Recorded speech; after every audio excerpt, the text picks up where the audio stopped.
Ассалаумағалейкум қазақ елі.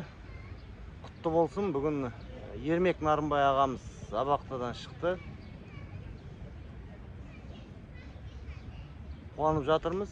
Бірақ өшерде міне фотоны салам, байқадыңыздар ма? Енді белсенді азаматтардың көбісі 60-тан асқан.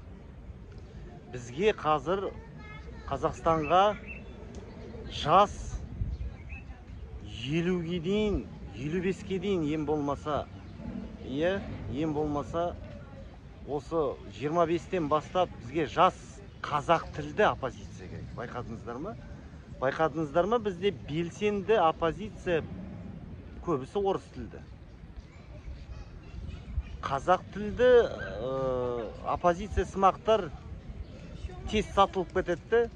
Абзал Құспан парламентті, Ринат Зайытов көбісі тез сатылып кетеді. Ал орыс тілді оппозиция өте танымал, бірақ олар орыс тілді. Ал енді бізді шынайы қазақи, қазақ тілді, қазақша ойлайтын, қазақша түс көретін қазақтар біз қайда барамыз? Неге біз орыс тілін білу керекпіз?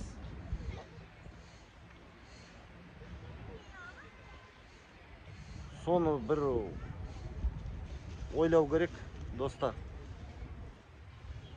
Қаншалықты шынайы ұлтшыл, қазақ тілді, қазақша сөйлейтін жас ұлтшыл оппозиция жастарға үндеу. Бас қосайық, хабарласыңыздар.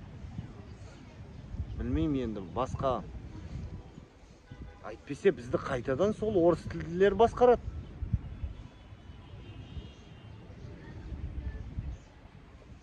Хабарласыңыздар. Байланыс телефон +380 680 25 27 25. WhatsApp номері.